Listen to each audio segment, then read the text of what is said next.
Committee to order, please. And one of the first things, and you'll probably hear this several times through the meeting, is the reminder to speak into the microphones. We got some complaints last time about speaking loud enough, and I guess that's probably me that speaks a little soft. But we'll try to remember that. First, we'll have the prayer by Commissioner Allen and the Pledge of Allegiance by Chairman Anderson. Maybe bow our heads. Dear Heavenly Father, once again we are gathered here, Lord, under your authority, God, that has been invested in us by the citizens of Anderson County. We hope that we will adhere to your wisdom and the wise counsel from those citizens, Lord. Give us an open heart and an open mind to listen carefully, Lord, and to weigh what's right and what's good for the benefit of our county. These things we pray. Amen. Amen. Attention, salute, pledge. I pledge allegiance to the flag of the United States of America and to the republic for which it stands, one nation, under God, indivisible, with liberty and justice for all.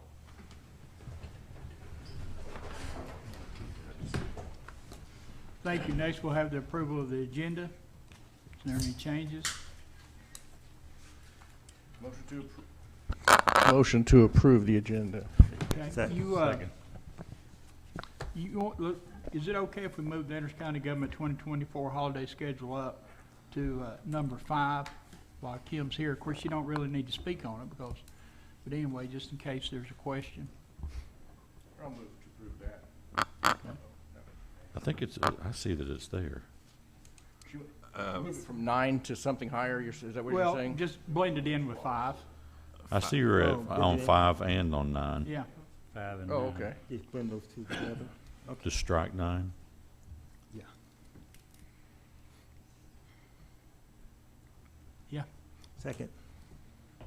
So the motion is just strike 9 and then we'll take everything up at 5.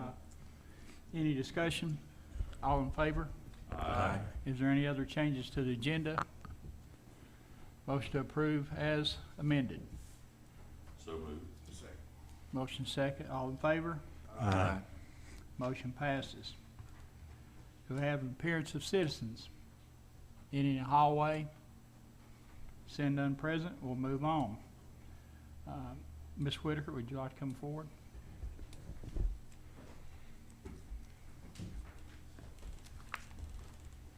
Good evening. Good evening. I really don't have anything additional. We've not done any more surveys. I just wanted to be present if y'all have any questions regarding the 2024 holiday schedule, including the Juneteenth question. Okay. I didn't know if y'all had any questions for me or not. How many holidays do we have now for this year? Currently, we have 13. 13. And does that include Juneteenth? No, So there will be 14 with it included? correct. Okay. And what was the recommendation from the HR committee Was to approve the Juneteenth holiday as an additional holiday. as an additional? Correct. I so move, Mr. Chairman. Any question? Okay. Let's get a second for discussion. Second. Second. Got a second for discussion, okay. Commissioner Allen? Yeah, people have been concerned about losing the 2 days, so they won't lose any days with this holiday. Yeah. Correct. Has there been any discussion about, having a holiday, but making it something that's unique to Anderson County? We have a national holiday like the Juneteenth and others, but is there any discussion about having a holiday that is unique to Anderson County? It would be unique all across our state. We would be the only one. Someone looking at the idea of having something for Anderson County. There wasn't any discussion during the HR advisory committee that was unique to Anderson County. The most unique during the survey was possibly birthdays. So if you're looking to celebrate individualism of each employee, it might be a birthday to celebrate. That would be more of like what would be seen possibly as a floating holiday. The way that I've seen it done in other locations is, like for myself, I have a birthday in September. I either take it on my birthday or sometime in that month. and that's worked out between that employee and that department head. That's what I see in other organizations, but it's a use it or lose it type deal as well. But that's really the only Yeah. additional outside of regular holidays that was discussed. Okay, thank you. Commissioner Allen, I know I had spoke with you about that and maybe using that Juneteenth to recognize some other happening in Anderson County. Yes, sir. There's just so many things that I think are unique to Anderson County that I do want the county to have a holiday, but I would just like to make it something special.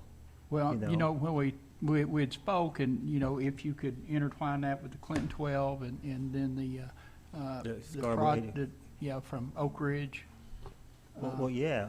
I had the idea of maybe having, for lack of a better name, the Anderson County Friendship Holiday, where there would be picnics, people would be off, but it would be something special for Anderson County, not anything international or national, but, you know, make it an Anderson County thing. It could be advertised on social media and the tourism board that come to Anderson County on this special day to, you know, bring people together, bring Anderson County together as a whole. So in other words, if the Juneteenth was approved, it would be in honor of the Clinton 12. It could be in honor of a lot of things, Okay. including that would be unique to Anderson County. Yeah. And we could even look at where it would fall in a holiday schedule. It doesn't have to be on Juneteenth. Maybe there is a better place in the holiday schedule for a specific holiday for Anderson County. I think some of the commissioners that was in favor of that's on the budget committee was because of all the other courthouses and things and the federal Yeah. government stuff being closed. Thank you, Mr. Chairman. I know on Juneteenth itself, the state, because it's a state-recognized holiday, the courts are going to be closed. So I think it would make more sense for the courthouse to be closed and the county to be closed. Is there any other dates in the calendar where courts are closed but the county government is open? So the courts usually recognize the federal holidays. And in your packet, you were given what those were. I certainly it's Columbus Day is the other one. It is in October. That's the other holiday that we do not recognize is Columbus Day, that the courts would be closed. But they Okay. are also closed for Juneteenth. Okay. Mr. Chairman, I remember Commissioner Wells speaking as to why he voted against it in HR. Just can't remember does anybody remember why he voted no on that? He alluded to the fact that the other people were employees, department heads, and he wasn't. So he thought, you know, Okay. that may have something to do with it, that all the department heads wanted that. I was just curious of what his take was, but, okay, thank you. Yeah. But, yeah, I like the idea of maybe looking around and placing something on another holiday date when the courts were closed. But I think it would be a great thing to have a unique holiday for Anderson County. Just for clarification, would that be in addition to Juneteenth or substituting Juneteenth? It would be substituting, but we wouldn't necessarily call it Juneteenth. It would be like Anderson County Friendship Day, or Gotcha. come to Anderson County for this specific unique holiday. We have the holidays federal. I just think we should come together as a county and come up with something that's unique for us as a county. Commissioner McCain? I've said this many times, we gave an extra holiday for our county employees at one time in lieu of a raise that year. And that that second day could be recognized as Anderson County Day and not add to the 14 that we would automatically be, you know. Would Because, would they lose a day if you, no, they wouldn't lose a day. Okay. They'd still have the 14, which would include Juneteenth, because we have 13 now. And there's been, some people think that we should just have 12, but we've always had 2 days for the 4th of July weekend. yeah, Because, like I said, we gave them that extra day many years ago in lieu of a raise. But that second day could be considered an Anderson County Friendship Day, and we wouldn't be adding to the list. yeah, I am for a holiday. I just think the Juneteenth holiday can be somewhat controversial, historically. And I've talked about that many times. But the idea of us as commissioners wanting the best for our county, you know, having something that we sat down and thought about that would be unique to Anderson County, you know. I think that would just be something that would help bring our county together. A lot of times, we can be at odds, but to have something there that we kind of look forward to, and the Tourism Bureau could advertise that and say on this particular day, the great county of Anderson has a holiday there where we celebrate friendship or celebrate whatever. I think it would just be a great unity thing for our county. Mister, you got anything? Any other discussion? All in favor? Aye. Repeat the, I need the motion again. yeah. The motion was to add an additional holiday, which would be Juneteenth, which would give the employees 14 holidays. And it's gonna be, and it's Juneteenth. It's not this Juneteenth. Anderson County Friendship No. Day. No. Okay. All right, you restart that vote for me. All in favor? Aye. Any opposed? Yes, not opposed. The 2 noes. Motion passes. Okay. Next is the mayor's report.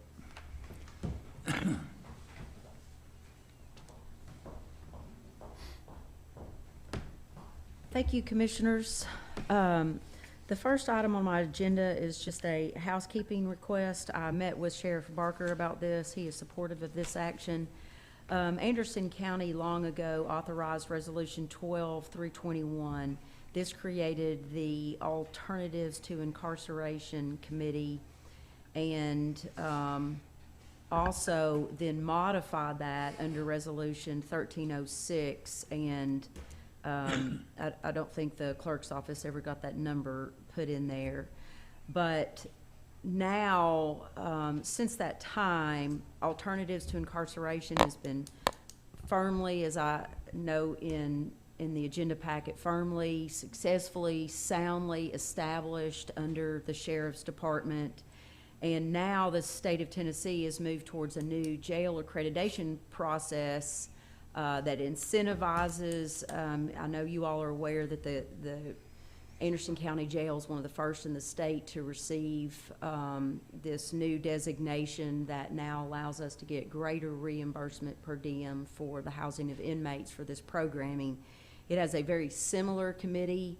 The Alternatives to Incarceration Committee has not met in many, many, many years. It's time to just sunset these resolutions, and we have another committee that now really serves as that collaboration process for, you know, future plans going forward. So this is just a housekeeping request, and I just put a suggested motion in there. Whereas Resolution 1231 established the Alternatives to Incarceration Committee, and Resolution 1306 amended the committee, whereas the program now has a successful and firm foundation, and whereas Anderson County has now adopted the Stepping Up initiative that required the creation of a resource facilitation committee that can carry on the collaboration intended. we hereby desire to sunset the Alternatives to Incarceration Committee and rescind Resolution number 1306. And really, we should also add the other one, even though 1306 amended it, but just so that there's never any question, and Resolution 12421. So moved. Second. Discussion? Seeing none, all in favor? Aye. Any opposed? Motion passes unanimous. All right, thank you, Commissioners. Next is again a housekeeping issue and a procedural question.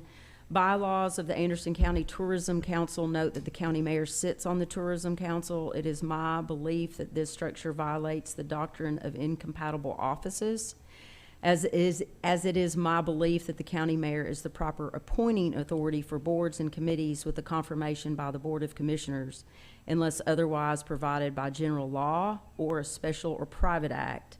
So it is my belief that the mayor should not sit on this committee, and I'm requesting a legal opinion to verify the proper appointing authority for the Tourism Council. I know I put in your agenda packet what the tradition has been, and this was done many, many, many years ago.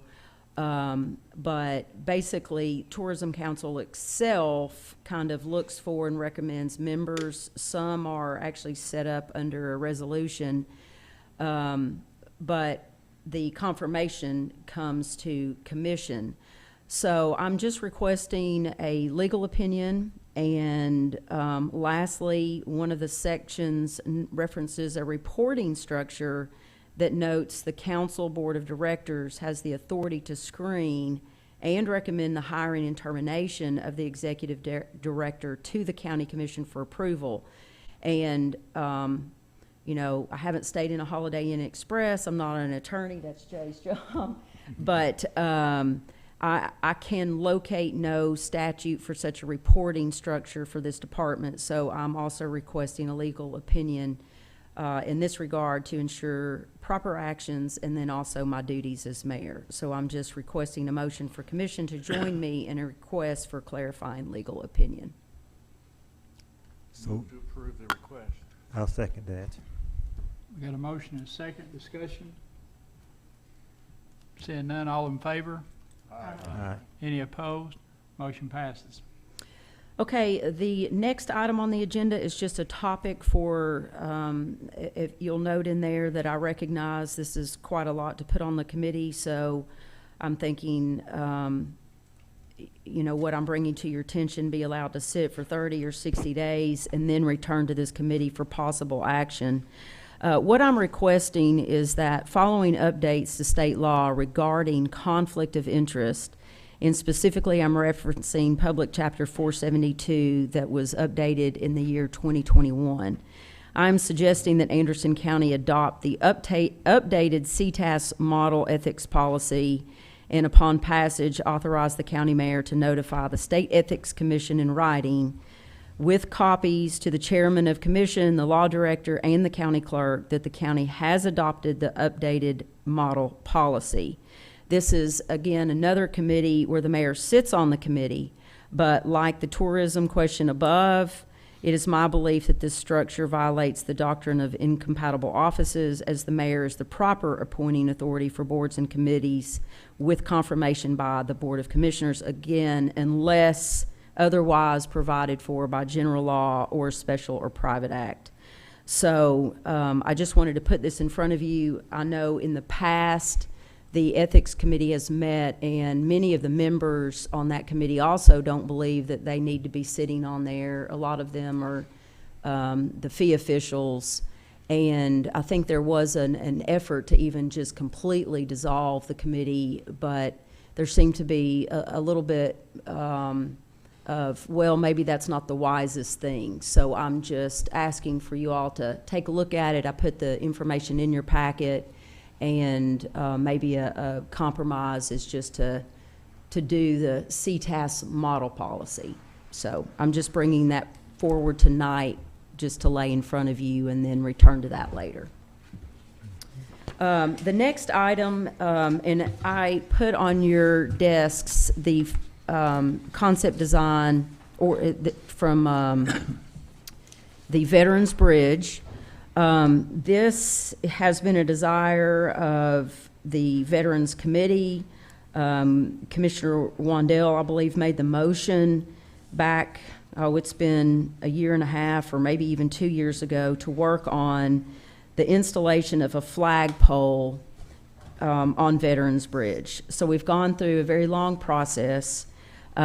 Ultimately, what has happened is TDOT has split the two requests.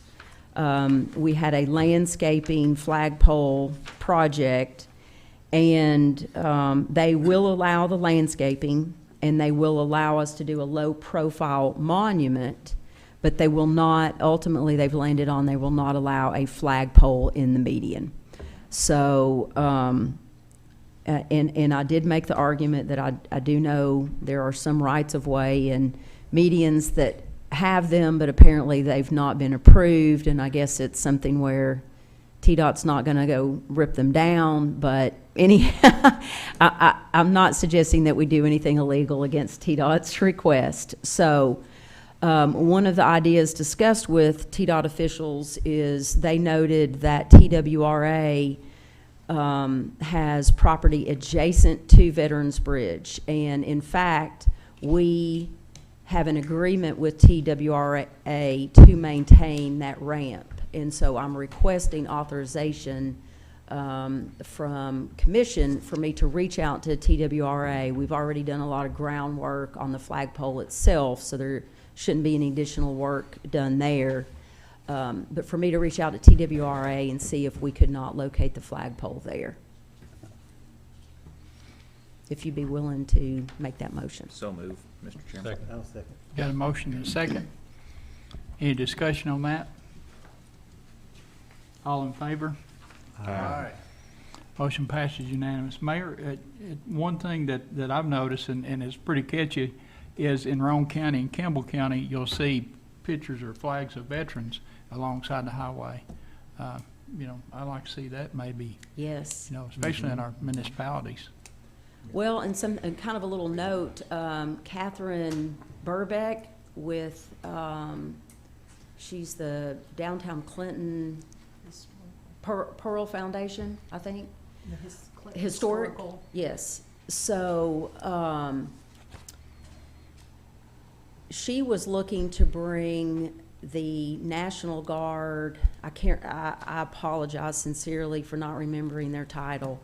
They are the band with the military, and they have a jazz band, a rock band, and I can't remember the third band they have. But it was going to cost money to get the tent and the equipment and everything there for them. So she came to one of the veterans breakfasts, and just very quickly, she raised enough funds. We just did a call out for people just to make pledges, and we raised, I can't remember, well over the amount that she needed. And what she told the folks there at the veterans breakfast is that she was going to use the excess funds to start looking at starting that kind of banner program along the flagpoles. So I'll reach out to her and see where she is on that, and you know, what she would need to maybe even grow that program. Yeah, good idea. That band is coming September the 9th. Correct, yes, that's it. It's at Air Force, that's down. I'm trying Air to- Force, yes, okay. Yeah, Yep, it's it's a pretty big deal. yes. If you've ever got to hear them, they're excellent. It will be their last performance. It will be? It will be their last performance. It's the Air National Guard Band of the South, and they're going to be performing downtown Clinton. There'll be food trucks, all of that sort of thing, September the 9th, and there'll be more information coming, but save that date. Their last of all time? Wow. Mm-hmm. Their funding has been cut by Congress. We voted on that? No. Okay, the last item on the agenda is, and I don't know if we're going to be able to pull something together in time. Hold on but a second, Mayor. Did oh, we get yes. did we get a vote on that? On the flagpole? Yeah. Oh, I'm sorry, I apologize. No, we had a motion and a For second. TWRA? Yeah, It was unanimous. We voted. yeah. Yeah. Did you get it? It was Did you get the unanimous vote. motion and second The flagpole. for the flagpole? I got the motion, I didn't get the second. I'll second. Actually, I think Robert, didn't you say? Yeah, it was Josh and Robert. They said Yeah, it we at the same voted, but I time. just make sure she had to. Yeah. I've got a question for the mayor. Mayor, could you reach out to CUV one more time? The streetlights that are up there have a flag holder on them. And we had contacted, or Leon had contacted them about putting a flag on those flag holders. And they just refused. They said no. Yes, I did reach out to them, actually, and I have a long policy explanation from them, and I guess just the nature of the bridge and the width and everything, they do not want to allow those on Like there. a fall zone. Yes, kind of in thing. the fall zone, yeah. And that's what TDOT was saying too. So, you know, I'm gonna we're working on a monument that'll have a flag on the monument and also use it as the opportunity to better identify it as Veterans Bridge. So they're good with that. So Yeah. once I get that design sent over, but as far as a flag waving itself, we're gonna see if we can't go the TWRA route. Okay, thank you. Yep. I think there's like, I can't remember if that's not really lit at night, is it? That No, bridge? but we had lighting for the flagpole, so we could also do that on the monument. there's We like had a- like a solar system. Yep.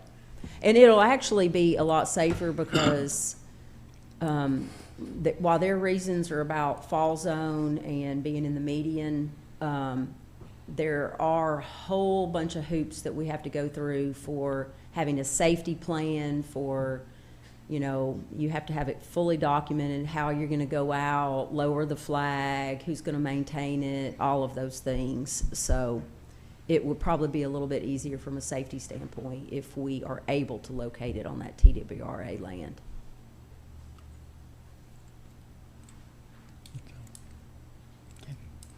All right, the next item on the agenda is, I don't know, as I said in the item, if I'll be able to pull it together in time, but I'm requesting authorization to apply for a Blue Cross Healthy Place grant for amenities on the Anderson County-owned property at 96 Mariner Point Drive. This campus is home to the senior center, but it also serves as a community space for the larger community.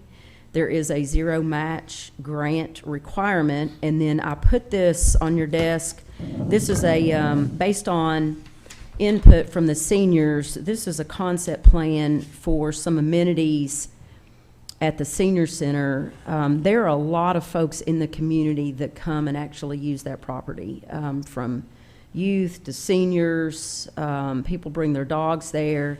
And what I'm talking to folks about for in the application, I'll refer to as item 13, the Jaeger pickleball courts that are already naturally I blue. have my eye on that for sure. So that's actually what I'm looking at. And if we could, you know, depending on how much Blue Cross Blue Shield would allow, I would say that would eat up our whole grant allotment.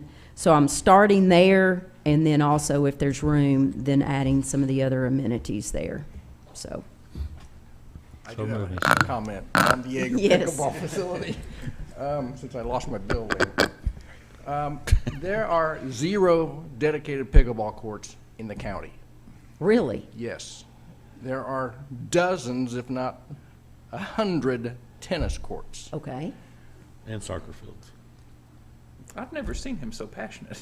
You've never seen me play Pickleball. I pickleball. played 3.5 hours If you're on today. Instagram, you understand how important pickleball is. I mean, I would it's like everywhere. to see either a combination of a tennis court and 4 pickleball courts on this site, or, well, that's what I prefer. I'd prefer all of them pickleball, but I'm not gonna be Well, that we're greedy. looking at all pickleball, but those apparently, Those so. are tennis courts on this list. Okay, and I will make sure that that's addressed, because when we met and designed this, they are sized to be a tennis court, Yes. and we did that in case pickleball goes away, then it could revert to a tennis court, but the intention is to be all pickleball. I will give you, there are 2 pickleball clubs in Knoxville. I am so Okay. glad this is televised. One has 900 members, and the other one was just purchased by another group, so I'm not sure what their count is. Okay. But it's, I guess because I play it all over the county and all over Knox County, I know how many players there are, and like I said, there are no dedicated pickle. You always have to share on a tennis court, and this is, Unacceptable. it is unacceptable. Thank you, Commissioner. So It's if that's what you have in mind, that would be great. Well, I think, like our prior meeting dealing with opioids, there are a lot of things that we need to do out in the community to improve quality of life, to give people opportunities to do other things. And we encourage people, don't do drugs and do healthy things, but if you don't have healthy spaces and you don't have healthy amenities, then how are they going to do that? And so I know we're having some fun here with your passion, but I take it seriously. There are a lot of people playing pickleball right now, and it's a great way to be out and be active, and that's not only good for physical health, but mental health, so. I'm still on my holiday. Maybe we could have this Anderson County Pickleball Day. Well, we could host tournaments if we had Yes. dedicated Yes, absolutely. boards. I mean, Okay, Yeah. we got a motion approved by Commissioner McCamey Second. and a second by Commissioner Mays. Any other discussion? Yeah, real quick, Mayor, Yeah. how much is this? I know you said it's not matching, but there's no match, but how much is this grant, do you know? So I printed off a lot of the projects they funded. They have done some that are massive. I think it's just, Just kind of whatever. yes. So I'm going to try to make a When's the great deadline? case. It's the end of August. Yeah. So it just came out, and there's this quick window.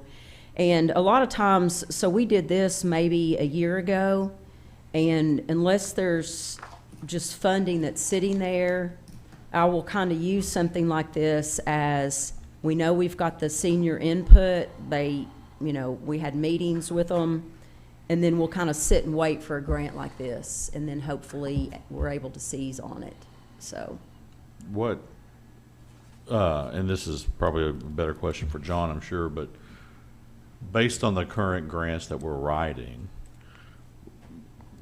could this maybe be pushed to the front of the pile since we do have such an immediacy need? Yes, and, if you look back on the FLAP grant as a for instance, you all authorized that with a pretty quick turnaround, and then I want to really thank Commission for that one. When that construction happens at Gibbs Ferry Park, the construction will happen late 2025, 2026. But you all funded a 10% match on that one that was not required. And we ended up winning 1.8 million, and I thought we only won like 200,000 or something for an initial plan.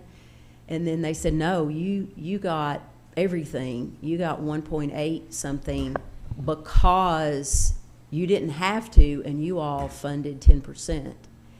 And, I was like, wow. I don't think the Blue Cross, because it's a private entity, that would work the same way, or I would ask for a match. But we put that one to the front of the line because it was such a great opportunity, and not a lot of people in the state knew about that one. So we put it on a priority list. I would like to see if that could happen. Okay. And I know that, I guess it's the finance and purchasing guidelines where you got to have commission approval to apply for a grant, but if there's something that maybe he could do, you know, between now and Monday, and at least start printing the paperwork and, Okay, you know what I mean? right, Just- right. All right.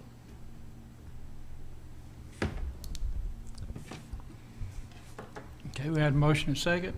All in favor? One quick comment. Oh, I'm sorry. I just want to say the Norris Little Theater lost its stage to the pickleball court. The Jocks won that one, and I've been bitter. But in the interest of healing, and because I love Commissioner Yeager, I'm going to vote yes. All in favor? Aye. Any opposed? Motion is unanimous. Thank you so much, Commissioners. While the HR director is in here, Commissioner Yeager, you may suggest having a pickleball tournament, because we're having a softball game. Bill, I hate to tell you this, but we had a gentleman come forward at the Conservation Board, offered to build us a basketball court free at Anderson County Park. So, can we convert that to a pickleball? Is that possible? Yeah, we could. Just Yeah. stripe it? We could. Well, we're, I hate the fact that we don't have any. This guy is really nice. He came forward and said he wanted to build us a basketball court up there, and so maybe we can do some modifications to help that work. Is it just striping? Is that all it would be? Striping and net, yeah. well, we're trying to apply for the grant to Exactly. do the parking lot and everything. We could probably Probably do that, yeah. tie that in with that. Yeah, be at least one or two there. Okay, all I've got for you tonight is some is amendment to the building codes. As you know, every few years we go ahead and update our resolution as far as building codes are concerned. We're now going to go to the 2018 version. This is what the state recommends, and Margie's gone through it. Our building commissioner, Margie Tinker's gone through it, and she says this is what she needs. But anyway, I need approval on this and take it to county commission next Monday. Any questions? Got a motion by Commissioner Yeager, second by Commissioner Barron. Any discussion? All in favor? Aye. Any opposed? Motion passes unanimous. Now, remember, these building code resolutions, we amend it. The effective date is not the date of passage. The effective date is when it's been on, in the county clerk's office, been available for citizen comments for 3 weeks. Then it becomes effective. So we've got that issue right now with our current building codes. So it may not be effective next Monday, but it will be as soon as it's on display for citizen comments for 3 weeks. Thank you. Hey, Jay, before you leave, that brings up a question I was going to bring up under new business. Last week in the Planning Commission, we were talking about amending the campground rules and was wanting to try to get that done by next month and possibly put it on operations. So does that need to go through you? Because what we want to do is we've got somebody that's looking at a 500-acre development, and they want to do campgrounds, but we'd have to split it up in 2 different zones because the small houses is not allowed in campgrounds. So, but it is like in the C2, but not, or A2, but Right. not in Yeah, I A1. understand. So what we want to do is just amend those. Amend the zoning resolution. So does that need to go through your office, or can we Yeah, just I'll go? be glad to draft it. I'll get with Margie and Danny and see if they got any specifics on it and what needs to be amended, and we'll do the drafting and bring it back to you next month. Yeah, because we'll We'd need to. like to have the planning commission say grace on this stuff first, so, now Well, remember. we're going to have a special call meeting to take that up. Okay, remember, that is a zoning amendment change, and that'll have to go to the Clinton Regional, because both Anderson County and Clinton have regional planning commissions. I know it sounds strange, but they've got to say grace over it also.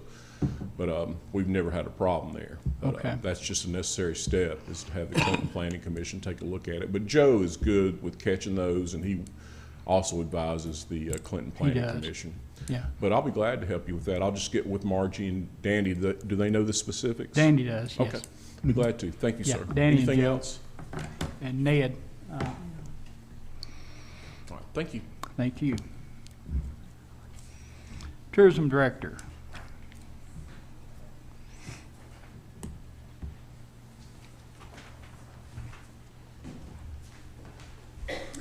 I believe there were some questions about a program that we are using, and I apologize, I did not get that sent to you for the operations agenda because of a computer glitch. But I did send it out to you all. A full report it's a sample of a report that we can access, and it was for Norris Dam. Just wanted to kind of pick a place that wasn't really 501c3 or privately owned. So I printed the report for Norris Dam, and I think the major concern was that we would be able to access personal information, and we are not. And I found out, I talked with the company today because I think one of the concerns was, well, Anderson County may not be able to access personal information, but does the company? And I spoke with representatives today, and I also have the information off of their website, that they do not have any identifying information. They also do not collect information on sensitive places such as military facilities, schools, facilities for minors, places of worship, rehabilitation centers, or women's health facilities. And I know there was some questions about the information that is on there concerning income level and race, and that information is not pulled from cell phone data. It is pulled from, it's a little bit confusing, but basically when they do identify a census block that the cell phone data comes from, they use the census data to pull out what the median income and what the median race is. So it's not pulled from, it's nothing that you put in your cell phone, what your income is and your race, and then that's relayed through the apps. So it's just pulling it from the census block data. So there's a lot of different layers to how they collect their data. But again, there's nothing that identifies any one specific person. It doesn't identify their name, their address. It doesn't even identify what kind of device they are using. And it is not tracking children. So anyone under the age of 18. One of the apps that they disclose that they use most of the time is Life 360. And if any of you all have that on your phones, I have that on my phone, you have to allow it to use your location for their purposes. And you can disallow it to use your location. So it is the operator, the individual device holder can choose whether or not they allow these apps to use their location. And then in turn, but again, I can't tell that Commissioner Isabel walked into the courthouse today at 4 o'clock. It doesn't relate this information to one specific individual. This information does allow us to look at 7 years of historical data. So we can look at define who our customer is, where they are coming from, look at potential pockets that we can say, we don't really have anybody coming from Central Kentucky. Let's look at if we can attract, people from Central Kentucky to our area. So it's just a tool for us to gather information. And one question that I have gotten for millions of times, I probably could not even count how many times I've got the question, how many visitors does Anderson County have? And unless we're gonna all stand at the county line and click a little clicker, there is no way for me to answer that question. Even I get it all the time for Norris Lake. How many visitors come to Norris Lake? How many visitors come to Norris Dam? I can't tell you that unless I'm out there clicking each individual car that goes by and each individual person that gets out of the car and that magnitude. So, but this technology allows us to do that. And again, it's all anonymous, and it is the user has the authority to say whether or not they want their information tracked. And again, I printed a sample report, and I invite anyone that wants to come by the office and access the program themselves to see, this is the entire report and a sample of what we have access to. Commissioner Allen? Yes, thank you, Stephanie. So when you mentioned the data on race and income, the app itself does not get that data. It doesn't pull it in. Correct. But it does use the data from the Census Bureau. Yes. So yes. So in other essentially- words, it says you have in this census block, say it's Anderson County's census block, you have 50 people visiting this attraction from that census block. Then it says, okay, in that census block, the average income is this, the average race is this. So it's projecting that number. That is not something that But we the app really, itself does not No. pull that in No, it doesn't. from your cell phone. Correct. But but there is a link between the app itself and the census data Yes. that the app pulls in. Yes, that is all available to the public. Like, I can pull up right now what our census block data is. Absolutely, I So, understand, yeah. and again, and they comply with all state and federal laws, and they also require that all of their apps that they use follow state and federal laws. I mean, this is a hot topic. I understand it. You know, I get that. But, you know, I think the concern was we would be able to access individuals' information and track them, and I don't want to do that. You know, so that is not what we're doing. And we're also looking at, for us, we can filter out who travels more than 50 miles away. So, and it gives us down to the zip code area. So that we can take that and turn around and put that into Facebook and attract people from those zip codes. Thank you. Yeah, you're welcome. Commissioner Yeager, do you have something? No, I was just. Turning off your location? Are you turning off your location? You did reference a specific app? Yes. Which one was it? Life 360. Okay. It's a very popular tracking app. I have my husband, my son, my mother, my mother-in-law, so. I had a question. Commissioner Palmer. So this information that you're collecting, will you refresh our memory as to what you are going to use that information for? Yes, we will turn that around and look at, for example, one example is a grant that we have, the ARPA funds. It has to be spent on transformational projects. And one of the things that they define as transformational is either a new advertising avenue, a new platform, or a new area. So, for example, if we choose, say, we get a lot of people from Michigan, so coming down the I-75 corridor. Well, we don't have a lot of people coming from Columbus and Cleveland, that area accessing the I-75 corridor. So if we want to look at promoting into that area, then we'd be able to turn around after a year and say, okay, this advertising worked. We spent these dollars wisely because we are seeing people come from that area. It just helps us research what we've done in the past, compare one year to the other. You know, I can tell you that we're increasing hotel motel tax, but there's a lot of things that filter into that. One of the main filters, yes, increased visitation, but you also have increased rate. So if the hotels are charging more, which they are now, charging a lot more than they did pre-COVID. So if they're charging more, that's also affecting the hotel rate. So that doesn't necessarily tell us how many people visited Anderson County, nor where they came from. And a lot of our attractions do not share that information with us. So it's kind of proprietary. We can't force them to tell us how many visitors they had or where they came from or any of that kind of information. They track it. Some of them do just by ticket sales.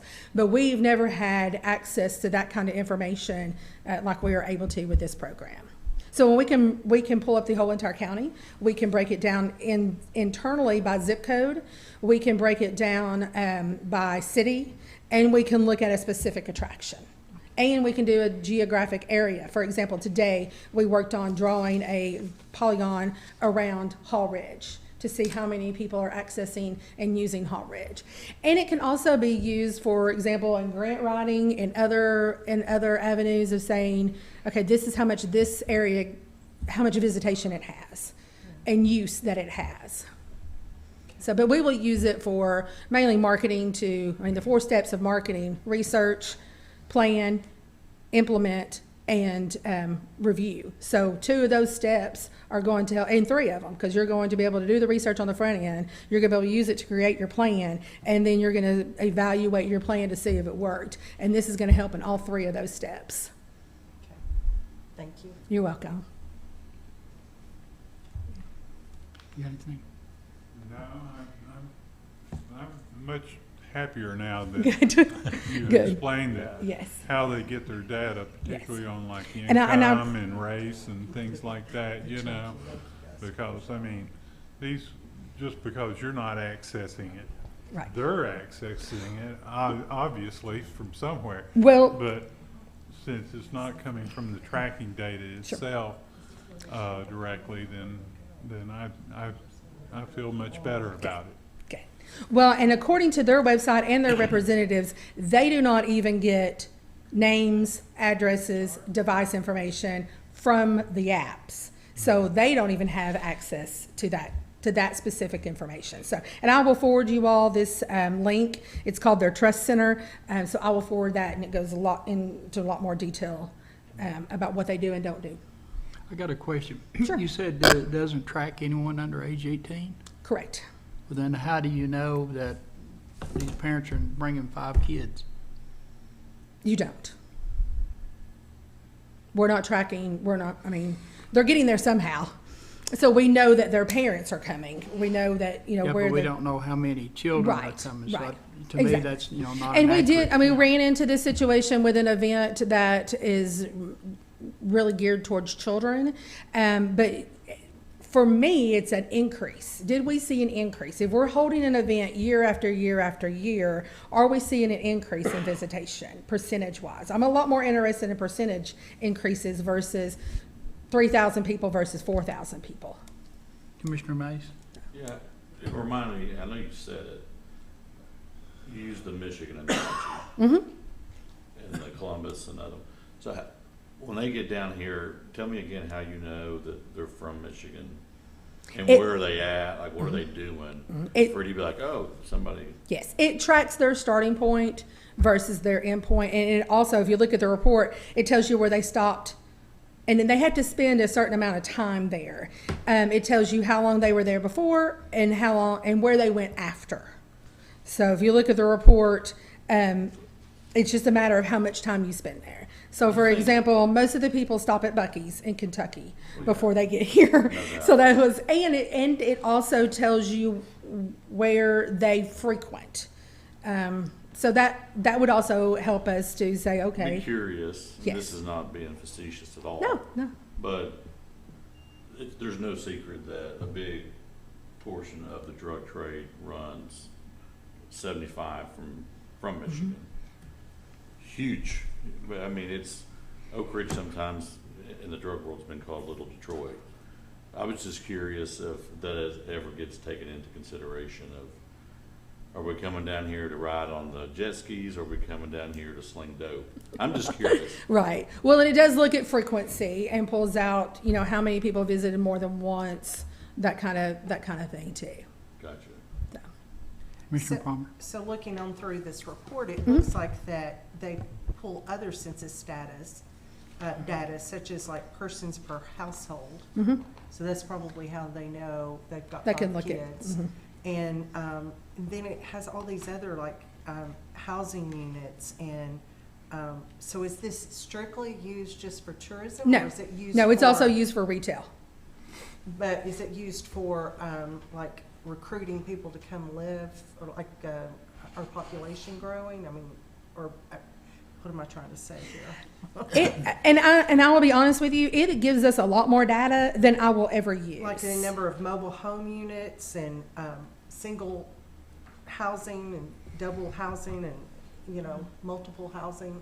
Why do we need all that information? Exactly, and it's just part of the data that they give you. And so, like I said, there's some data in here that we will never use.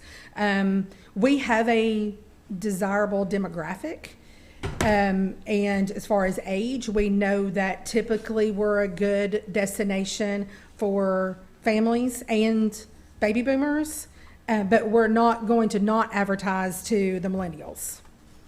So, and I mean, we don't differentiate in race. So there's nothing there, that I'm going to say, okay, I'm going to target an area that has only just this demographic and this,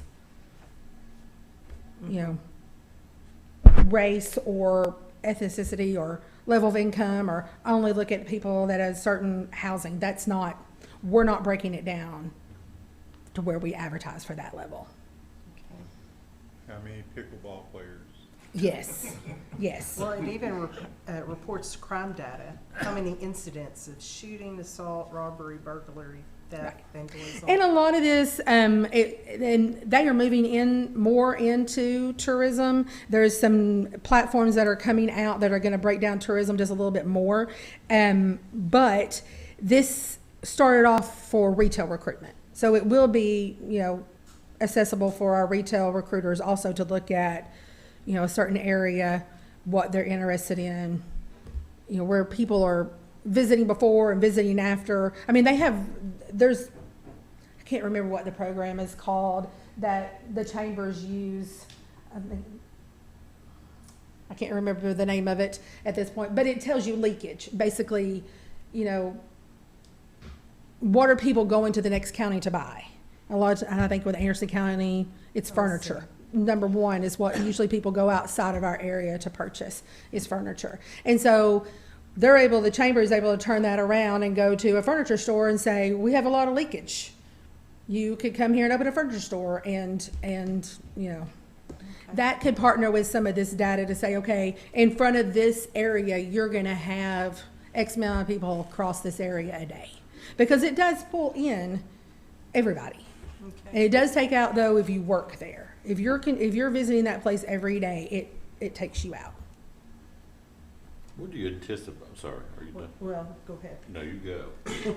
Did we purchase, refresh my memory, do we own this software? Or It is a platform. A platform. So you pay to basically Like a To have join a subscription, Okay. yes. And we partnered with Visit Oak Ridge, so Okay. to share the cost.